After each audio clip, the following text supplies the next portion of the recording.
مهمترین چیزی که باعث میشه خیانت ایجاد بشه نداشتن سواد عاطفیه. سواد عاطفی که هیچ وقت توی جامعه، توی دانشگاه، توی مدرسه راجبش هیچی به ما نگفتن، هیچ آموزشی ندادن، چیزایی یاد دادن که هیچ کاربردی تو زندگی روزمره ما نداره. به نظرتون چی توی جامعه خوبه که تغییر پیدا کنه؟ تک تک مردم و افکارشون خوبی و بدیهایی دارن که جامعه رو تشکیل میدن. حال باید از کجا تغییر رو شروع کرد؟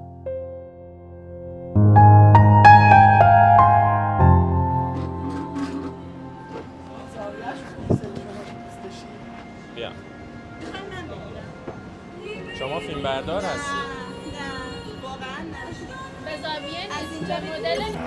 اگه این یک اختیار و توانایی داشتید که توی جامعه تغییر یا تغییراتی میدادید که جامعه از نظر فرهنگی، اقتصاد، هر چیزی که فکر میکنید نقص داره بهتر میشد، چی بود؟ چی کار میکردید؟ خواهش میکنم. یکی از مسائلی که به حساب تو ایران به نظر خیلی مشهود به نظر میاد که به حساب کمبود داره، به نظرم نقص فرهنگیه. نقص فرهنگیش هم بیشتر از مسئله آموزش شروع میشه، چون تو ایران آموزش به اندازه کافی داده نمیشه. فقط مدرسه هست که به حساب یه سری آموزش‌های بدوی پریمیتیو، همون هم ابتداییه، به نظر نمیاد آموزش کاملی باشه. بعد اون دیگه یه تعداد افراد هستن که حداقل 40% 50% جامعه هستن بدون آموزشن. این یه علف هرزی میبینن توی یه بیابون، اگر یه بارونی بیاد به این علف یه بادی بخوره یه آبی بخوره، این یه کمی میتونه زنده بمونه. در صورتی که تو دنیا آموزش حرف اول میزنه، سرمایه ملی مملکت بیشترین صرف آموزش میشه، بیشترین فضاها رو برای آموزش اختصاص میدن. الان تو ایران برعکسه، فضای آموزشی ما الان تو هر مدرسه‌ای که بری اصلا حالت به هم میخوره، سر اون نیمکت بشینی، به اون تخت سیاه نگاه کنی، با اون معلم صحبت کنی، به در دیوار حیاط نگاه کنی. چون من به نوام که به حساب هم چند سال پیش، 2 سال پیش میرفت مدرسه اینجا، میرفتم واقعا خیلی تأسف بود برام که به حساب این نوع آموزشی بچه بخواد اینجا توی فضا آموزش یاد بگیره هیچی نمیشه و نشدنم. بالاخره یه کلیپی هست که توش چمپیون عالیه. الان چه بادی میاد. نه این میخواد در هر صورت راستش بیفته. میخواین شما نور الان رود نیستا؟ به بازیگری علاقه دارید شما یا نه؟ نه. کارگردانو رو آسی میکردی. خب ضبطه؟ سوالمون چی بود اصلا؟ تو یادت هست؟ جامعه چی هست که باید تغییرش بده؟ چی؟ خیانت. خیانت به نظرت؟ تغییر که نه، کلاً حذفش کرد. آره. میشه مثلا خیانت رو حذف بکنیم؟ البته ما داریم یه چیز آرمانی رو میپرسیم. به نظرت خیانت زیاد شده؟ بسیار.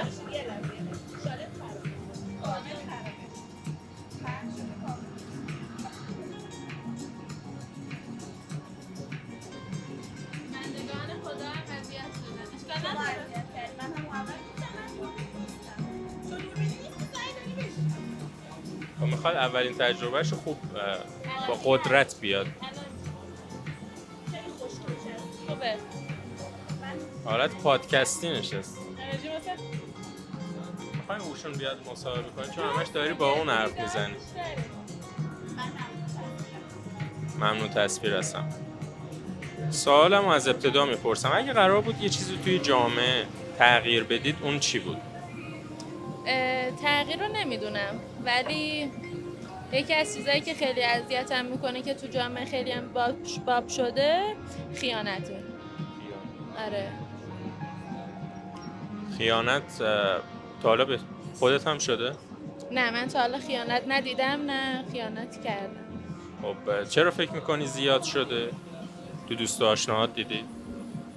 تو فضای مجازی، تو جامعه وقتی که بری متوجه میشی، مثلا تو سالن‌های آرایشگری، تو اکیپا که بری کاملا متوجه میشی که چه دختر چه پسر گاهن به یه دونه پارتنر چی میگن؟ اکتفا نمیکنن و میخوان کسای دیگه هم امتحان کنن. به نظرت خیانت توی آقایون بیشتره یا خانوما؟ کلا نمیشه یه عددی بهش داد. به نظرم همه چی برابره، 50-50 است. همونجور که آقا نمیتونه یه سری از نیازهای خانم رو برطرف کنه، متقابلا خانوما هم نمیتونن و این باعث میشه که گرایش پیدا کنن به سمت نفر سومی که وارد رابطه بشه. همه نیازهامون باید برطرف بشه توی رابطه و این چیزا. منظورت چیه؟ مهمتر از برطرف شدن نیاز هاست. مثلا به نظر من مهمترین چیزی که باعث میشه خیانت ایجاد بشه نداشتن سواد عاطفیه. سواد عاطفی که هیچ وقت توی جامعه، توی دانشگاه، توی مدرسه راجبش هیچی به ما نگفتن، هیچ آموزشی ندادن، چیزایی یاد دادن که هیچ کاربرد تو زندگی روزمره ما نداره. چه قشنگ گفتید. ما اتفاقا قبل از اینکه ویدیو رو پر بکنیم با دوستم داشتیم یه بحثی می‌کردیم که چه سوالی بپرسیم از جوونا مردم. این بود که یکی از گزینه‌هامون که توی مدرسه دوست داشتید چی آموزش ببینید، که یکیش به نظر خودم همین سواد عاطفی است. خیلی وقتا این انقدر وقتمون توی انتگرال و تابع گرفتن و دیفرانسیل و این چیزا، حالا رشته‌های دیگه خیلی چیزای دیگه دارن که حتی 20-25 سالشون بشه هیچ برخوردی بهش نمی‌کنن، ولی شما میگید سواد عاطفی کاش یاد میگرفتیم، هم آقایون هم خانوما، که توی رابطه‌شون حداقل توی این جامعه الان که حالا به نظر خودتون خیانت زیاد شده کمکی میکرد. دست خودت بود و به اون گذشته برمیگشتی، دوست داشتی به جای این درسایی که بهت میدادن در کنارش یا به جاش چی آموزش بهت میدادن با توجه به سن و سالی که الان داری؟ بستگی الان نگاه، اگه بخوام به گذشته برگردیم سنا کمتره و طرز فکرها یکم شیطون و بچگونه است. خب ولی اگه بتونن به کسایی که حالا به کلا به بچه‌ها درس بدن، مثلا راه و روش کار و سرمایه گذاری، و حالا تو سن کم بهشون یه راهی رو نشون بدن که در قالب داستانای خیلی ساده. آره مثلا کم کم آمادهشون کنن، این زمینه رو براشون بسازن که بچه‌ها مستقل بشن، که بخوان خودشون کار کنن. اینجوری هم راه و روش کار رو یاد میگیرن، هم اجتماعی تر میشن، هم احترام رو یاد میگیرن. احترام حالا نسبت به، حالا میتونه به مردم باشه، به خودشون باشه، برای خودش احترام قائل باشه که آقا من این پولی که در میارم و مثلا برم باشگاه یه قسمتش رو سرمایه گذاری کنم بذارم کنار برای آیندم و مثلا پیشرفت بکنم برای خودم، احترام بذارم برای خودم و اینجوری خیلی بهتر میشه. مثلا بچه‌ها آموزشی اینو بدین خیلی راحت تر، یعنی بچه‌ها پخته تر بالا میان. میدونی چی میگم؟ درست. ما هم از خانوما هم از آقایون که پرسیدیم، خانوما بیشتر همین آموزش رابطه، هم با خودش چیزی که گفتی که خودشو بشناسه، بدون با خودش چنچنه، هم با دیگران، چه توی خانواده چه با دوستا چه سر کار، واقعا خیلی مهمه. تو الان این درسایی که باید سن 15 سالگی 12 سالگی یاد میگرفتید در قالب سرگرمی و بازی و خنده، واقعا یه چیزایی هست که باید هزینه بدن جوونا که توی جامعه یاد بگیرن. درسته. مثلا اگه من تو سن کم اگه این چیزا رو یاد بهم میدادن، خب خیلی بهم پیشرفت، تو زندگیم خیلی پیشرفت می‌کردم. من مثلا تا سن 18 سالگی مثلا زندگی برام اینطوری بود که مثلا یه درسی رو همینطوری میگذروندیم، میومدیم خونه مثلا به بازی کردن و کافینت و دوستام مثلا دور هم جمع شیم، کتاب، درست کتاب گذاشتیم. اونم بگم انقدری که فشار میارن فرمول و این چیزا حفظ بکنه اینا، که آدم میاد خونه فقط دیگه میخواد از درس دور بشه، یه گیم بزنه، بره با دوستا بیرون، فقط که رها بشه. آره نگاه فشاری که میذارن این بهشون سختی میشه، سخت میگیرن بهشون. مثلا تو یه درسی مثلا مثل ریاضی و مثلا چیزایی مثل علوم اجتماعی و نمیدونم انسانی و اینا خیلی نمیگم کمک نمیکنه برای کسایی که واقعا درس خون باشن، واقعا هدفمند باشن، درس بخونن تا مثلا فوق لیسانس برن، خیلی تو زندگی پیشرفت میکنن، هم کلامی گفتارشون اینا خیلی کتابی و بهتر میشه، هم روابطشون با انسان‌ها و کنن پخته تر از دیدگاهشون، پخته تر از هر آدم دیگه هست، چون میگن تحصیل کردن، درس خونده، الان هدفمند یه شغلی رو در نظر داره. با این شرایط سخت کسایی که بتونن خوب درس بخونن، چون هزینه داره، کسایی که مثلا پدر و مادرشون نتونن بهشون ساپورت کنن نمیتونن، واقعا نمیشه. مثلا بعضیا هستن خوب میخونن، درس میخونن، ولی مثلا شرایط زندگیشون خوب نیست، مثلا تو سنی الان 23 سالشه داره درس هم میخونه، 23 4 سالشه پول نداره یه اسنپ بگیره، میدونی؟ اینجوری میگم به این قضیه که مثلا یعنی یه جور فراهم بشه که اون کسی هم که واقعا عاشق درس خوندنه، این وضعیت اقتصادی و جامعه بهش فشار نیاد که از درس خوندن فراری بشه. کنارش یه بورسی هم بدن بد نیست، یه بورسی کمکی دانشجویی داریم، نه که نداریم، وام دانشجویی هست ولی کمه. با خود مثلا دولت یه راه خوب براشون بذاره. اون آموزشی که بهتون میدادن و به جای مثلا ریاضی و فیزیک و زیست و تاریخ و این چیزایی که روتین میخونن، ریاضی و زبان بیشتر تغییر میدادید یا این بیشتر کار کنم رو دانش آموزایی که ضعیف هستن، اشکالایی که دارن دیگه برای امتحانا نمونه، یعنی اون همش جمع نشه برای یه شب امتحان، هم از ریاضی هم از زبان. بیشتر درسی؟ روابط اجتماعی چی؟ اونا اجتماعی هم بله، ولی بیشتر درسی. شما گفتید فرزند دارید. فرزندتون رو میفرستید مدرسه، چه انتظاری دارید که توی مدرسه چی بهش آموزش بدن؟ همون فقط ریاضی و ریاضی و زبان و اینا، چون وقتی میان خونه میگه مامان من بازم اشکال دارم، در صورتی که بیشتر از این ریاضی و زبان اشکالن تا درسای دیگه. میگه مامان وقتی با من کار میکنه اصلا متوجه نمیشم، بازم یادم میره، ولی میام سر جلسه امتحان انگار اصلا نخوندم. بعد شما انتظاری که مدرسه دارید از مثلا موقعی که ثبت نام میکنید فرزندتون توی مدرسه، اون تایمایی که مدرسه است و اون خروجی که میگیرید، فقط انتظار دارید از نظر علمی بیان بالا؟ از نظر رفتاری توی خانواده خودتون کار میکنید دیگه 100% آموزش خودتون هستید، یا اونجا هم انتظار دارید؟ اونجا هم انتظار داریم ولی خیلی کمه، خیلی کم. یعنی انتظار داشتید بیشتر باشه؟ بله. دوست داشتید مثلا متاسفانه چی کار خیلی بکنن؟ کمه. از لحاظ که رسیدگی نمی کنم. چی قرار بود بهشون یاد بدن؟ به شما یاد بدن، نه؟ به جای این درس و بحثایی که این هم ازش مینالید یاد بدن، چی بود؟ دوست داشتید توی مدرسه چی کار کنید؟ خب به نظر من بهترین گزینه این بود که داخل جامعه چطور رفتار بشه و اینو به بچه‌ها یاد بدن، چون خیلی از بچه‌هایی که سر خیلی از کلاس‌ها میشینن حتی شعور برخورد با دبیرم ندارن.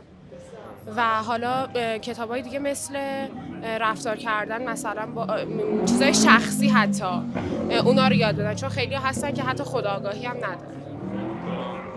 این شخصیتی خیلی دوست دارید یه چیزی بهتون یاد بدن، چه خودتون رو بشناسید چه ارتباطتون با دیگران. حتی مثلا کلاسای عزت نفس یا خودشناسی، اینا خیلی. نظرتون الان مشکلی داریم توی جامعه که به نظرتون همچین چیزی هست که باید یاد بدن؟ به نظرم آره. مثلا وقتایی که خیلی جنگ و جدال داخل این جامعه ما میبینیم، حتی حالا یه سریه که به خاطر واقعا اعصاب ضعیفه، ولی یه سری وقتا هم به خاطر اینکه تو یه چیزو بد برداشت میکنی و شاید تعریف اون شخص از اون حرفی که داره میزنه متفاوت باشه. یعنی فکر میکنی اگه یه چیزایی میدونستید که اگر یه فرد یه چیزی بهتون گفت، حالا در مقام دوستی باشه، رابطه باشه، فامیل باشه، خانواده باشه، چه برخوردی باش بکنید؟ باید از چی ناراحت بشید، از چی خوشحال بشید، چه عکس العملی نشون بدید؟ چون خیلی مهمه به نظرم. بله، مثلا حتی همین مزاحمت هایم که پیش میاد، اگر که با این از جنگ و جدال کردن و جواب دادن و رد بشی 100% خب خیلی بهتره دیگه، طرفم بی محلش کنی میره. این یکی از چیزاییه که خیلی بلد نیست. از عزت نفس و این چیزا گفتید، به نظر خودتون توی جامعه و پیش دوستاتون اون عزت نفستون کمه یا دوست داشتید بالاتر باشه؟ من همین الان که جلو دوربینم عزت نفس بالایی دارم. یعنی از نظر شخصی خودتون دیگه یاد گرفتید یا خانوادگی؟ توی مدرسه آنچنان؟ بیشتر توی خانواده بوده، بیشتر توی خانواده بوده، ولی خب به هر حال مدرسه هم جامعه کوچیکیه که ما داخلش هستیم و همین دیگه، هیچ حرفی دیگه راجبش ندارم. عرضم حضورت یه فکری به حال جوونا بکنن، دارن سر خون زندگی. عرضم حضورتون که عدالت در جامعه باشه، تو بسیار اون چیز طبقاتی از بین بره. خیلی ها تو جامعه واقعا خیلی سخت دارن زندگی میکنن و انتظار داریم که واقعا اون مشکلات مردم حل بشه و یه جامعه خوب و قشنگی داشته باشیم که بتونیم روزگارمون رو به خوبی و خوشی بگذرونیم و به مملکتمون خدمت کنیم. عالی. در مورد فاصله طبقاتی گفتید، واقعا یکی از چیزهایی که باعث ناامیدی میشه همین فاصله طبقاتی بین مردمه که کجاش ناامید میشه که اصلا نتونه اون طبقه‌ای که الان هست رو تغییر بده، یا تا بخواد تغییر بده دوباره 2-3 طبقه میره پایین‌تر. امیدوارم یه جوری بشه که مردم فاصله طبقاتی، خب با توجه هر کسی که یه تلاشی میکنه بد نیست که باشه، ولی اون تلاش ارزش داشته باشه، امید باشه که خوب بشه و بهتر بشه. میدون به جوونا بدن مطمئناً تلاششون بالاست. مطمئناً این عمر گران این جوونا بر اثر بی‌عدالتی در زندگی در کارها داره باطل میشه، از بین میره. بعد به یه مرحله میرسن که ناامید میشن، در صورتی که بهترین جوانای دنیا رو ایران داره، بهترین جوانای با استعداد دنیا رو ایران داره. باید بهشون توجه بشه، بهشون احترام گذاشت، باید بهشون برشون رسیدگی کرد، به زندگی امیدوارشون کنن. مطمئن باش ایران خیلی موفق میشه. یکی از دلایل دیگه هم که باعث میشه خیانت خیلی زیادتر بشه مشکلات معیشتی و مشکلات مالی تو جامعه. وقتی که طرف نتونه اون نیازهای اولیه‌ای که خانومش یا بچه‌هاش ازش دارن برطرف کنه، اون خانوم ذاتاً به صورت ناخودآگاه وارد مثلا یه مسیری میشه که کم کم شاید اصلا خودش دوست نداشته باشه این کارو، به صورت ناخودآگاه میره ببینه که من همچین کارایی کردم برای که مثلا زندگی بهتری داشته باشم. یعنی فکر میکنید که اگه یه زوج خانومه باعثی بشه که خیانت بکنه، مشکل اقتصادی، البته باید بگیم که درصد کمی باعث میشه که این خیانت انجام بده این خانومه، به خاطر وضعیت اقتصادیه که اون همسرش نمیتونه نیازها و شاید درصد زیادی از نیازهایی که به واسطه پول اقتصاد برای اون خانم فراهم میشه رو نمیتونه به دست بیاره. یه دلیل دیگه هم داره، تنوع طلبی. بعضیا واقعا بیمارن نسبت، یعنی بیماری تنوع طلبی تو وجودشون هست. اینم اگر که مثلا از سنین کم یه طوری تربیت صورت بگیره که مثلا متوجه بشن تنوع طلبی یک ویژگی خوبی نیست و تو ذهنشون نهادینه بشه که نباید این ویژگی رو داشته باشن، اونم خیلی بهتر میتونه. فکر نمی‌کنید وضعیت و سبک زندگیمون باعث شده که تنوع طلب بشیم؟ مثلا فکر کنید یه آقا پسر یه دختر خانم رو فقط شاید به عنوان یه همسایه یه دختر، یا مثلا دختر خالش بود، دختر عمه، دختر دایش بود که میدیدش، ولی الان صدها کافی شاپ اطراف خونه‌شه، میتونه با دخترای زیادی در ارتباط باشه. توی اینستاگرام یه سرچ بکنه میتونه پیجای زیادی رو پیدا بکنه و ببینه. این باعث نمیشه که تنوع زیاد بشه؟ چون هرچی که جلو چشم آدم میشه خب میخواد به دستش بیاره دیگه. خب دیگه تنوع وجود داره تو هر چیزی که نگاه کنی، تو خورد و خوراک، تو همه چی تنوع وجود داره، ولی وقتی آدم خودشو بشناسه که چه تایپ آدمی مناسبشه و مورد علاقشه و زود الکی مثلا تن به رابطه نده، اونم حل میشه دیگه. وقتی بفهمی چی میخوای از یه پارتنر. نتیجه گیری صحبتمون برای یه جامعه بهتر اول باید خودشناسی داشته باشی که چی میخوای بعد سواد عاطفی، بعد روان سالم. این واقعا به خود رسیدن چی میخواین، توی ازدواج چی میخوایم، توی دوستی با کسی چی میخوایم، خیلی باعث میشه کمک کنه به روابطمون. خیلی ممنون از شما، ممنون که حضور پیدا کردید توی مسابقه. البته اول پیج کانال رو دیدن، خیلی اول نمیان صحبت میکنن، پیج کانال رو میبینن، ببینن ویدیو داریم میسازیم و بعد میان با ما صحبت میکنن. شما هم اگر که توی کانال مستر ایرانی ویدیو رو میبینید حتما حمایت بکنید و من خیلی جاها دیدم کلیپ های ما رو میذارن کانال ها و پیج های مختلف، میبینیم بازدیدهای بیشتری هم از کانال خودمون میخوره. ممنونم که کانال ما رو حمایت کنید. صحبت دیگه. سپاسگزارم، موفق باشید. عالی. و ایران مسائل دیگه هم که به حساب داره چیز اقتصادیه. اقتصاد مسئله هم نداشتن پول نیست، اقتصاد داشتن زیربنا هست. شیراز یه شهری بوده یه زمانی 300,000 نفر توی زندگی میکردن، یه سری مسائل اقتصادی داشته، زیربناهایی داشته، پتروشیمی بوده، پالایشگاهی بوده، ارزم بزرگ شما که کارخونه‌ای بوده، تولیدی بوده، بخشش تو قسمت مربدش زرغون، اینجا بخشای صنعتی بودن به حساب اینا. الان یک دونه کارخونه اضافه تر به اونا نشده، اونایی هم که هستن بخششون تعطیل شده، بخششون با توان 20-30% کار میکنن. جمعیت نزدیک 10 برابر. جمعیت شیراز الان حداقل شده 4-5 میلیون، در صورتی که زیربنای اقتصادی ما همونه.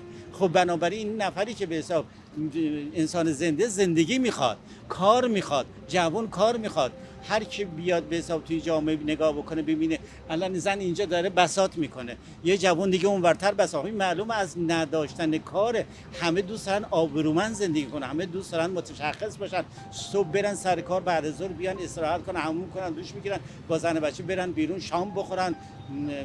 حالا دانسینگ نمیگم، لااقل یه پارک راستورسی برن با جامعه خوش بگذرونن. مسائل ایجاری، مسائل زیاده توی مملکت، متعال اینو بخشی از این چیزات. مثلا من خودم یه بازنشسته هستم، بازنشسته باید تو دنیا بازنشسته به محضی که بازنشسته میشه یه سازمانی دارن اینا رو فقط میبرن کشورهای سفرهای به حساب جهانگردی، دائما این کشور اون کشور، درسته که تو ایران ما هنوز بعد بازنشستگی باید بیاتون دنبال نون بگردیم، دنبال برای زن بچه‌مون به حساب یه تیکه نون در بیاریم، یا تامین معاش کنیم، یا اصلا خونه براشون بخریم، یا ماشین براشون بخریم. اینا مسائلی که از حالا این جزئی از مسائل زنده باشید. خواهش می‌کنم. امیدوارم که سلامت باشید. این که گفتید توی میون کلامتون بعضیا بدون آموزش همینجور میان توی جامعه، واقعا به حقه و معضل ایجاد میشه. بله معضل ایجاد میشه. تو رانندگی رعایت نمیکنه، تو راه رفتن رعایت نمیکنه، حق و دیگران رعایت میکنه، بزهکاری به وجود میاد، هزار مسائل دیگه همینا به وجود میاد. هیچ وقت یه آدم با سوادی مسائل بزهکاری یا نمیدونم سربار جامعه بودن این مسائل جوری رو پیش نمیاره. آدمای بی سواد هستن اینا رو به وجود میارن.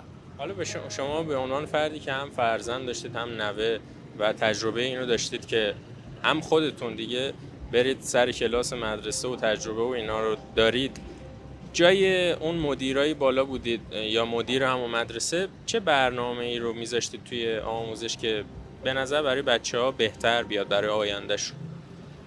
بچه‌هایی که به حساب مدرسه میرن مختص خود بچه نیست، این آموزش از خانواده شروع میشه، از تو خونه شروع میشه، از 2 سالگی، 3 سالگی، 1 سالگی، 4 سالگی اینا شروع میشه تا 6 سالگی میره ابتدایی رو شروع میکنه. مثلا اگر اون بچه تو خانواده‌ای که به حساب یه پدر مادر به حساب حقوق مکفی داشته باشه، پرستیژ داشته باشه، سواد داشته باشه، جایگاه مناسبی داشته باشه و مطمئنا اون بچه، حالا ممکنه 1% کم زیاد بشه ولی مطمئنا 90% اون بچه‌ها تو جامعه‌ای که به حساب میخوان آموزش ببینن بهتر آموزش میبینن، جاهای بهتر میرن برای درس خوندن، معلم میگیرن، میدونن که در آینده مثلا این درس خوندن به دردش میخوره. بعضی هم توی جامعه میگن نه آقا درس به چه درد میخوره، من الان پسر خودم داره پزشکی میکنه، همه دارن چی میکنن به چه درد میخوره، برابر به پزشک چقدر بهش میدن، اینا فلانی که از خونه ساز میگم آپارتمان ساز، میگم نه اون چون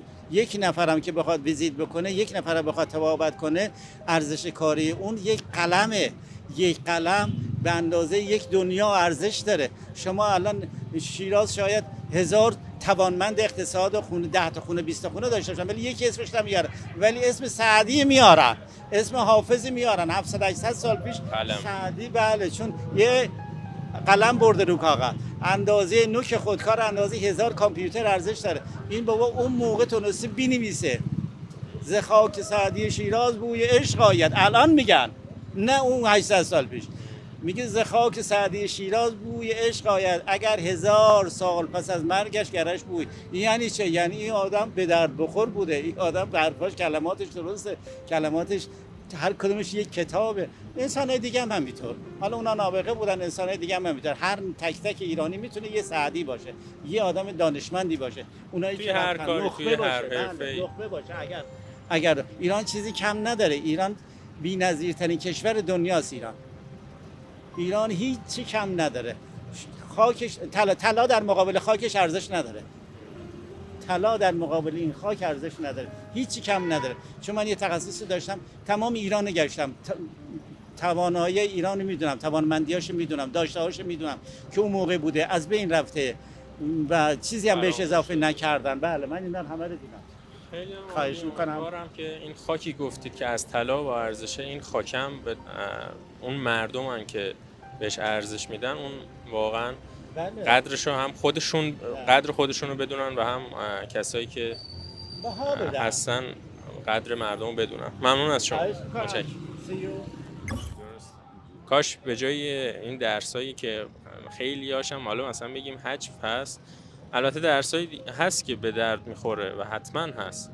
البته ما یه مسابقه گرفتیم دیگه، این مربوط میشه به جغرافیای مدرسه. مثلا دختر خانم میگفت نمیدونست آمریکا کجا هست کشور.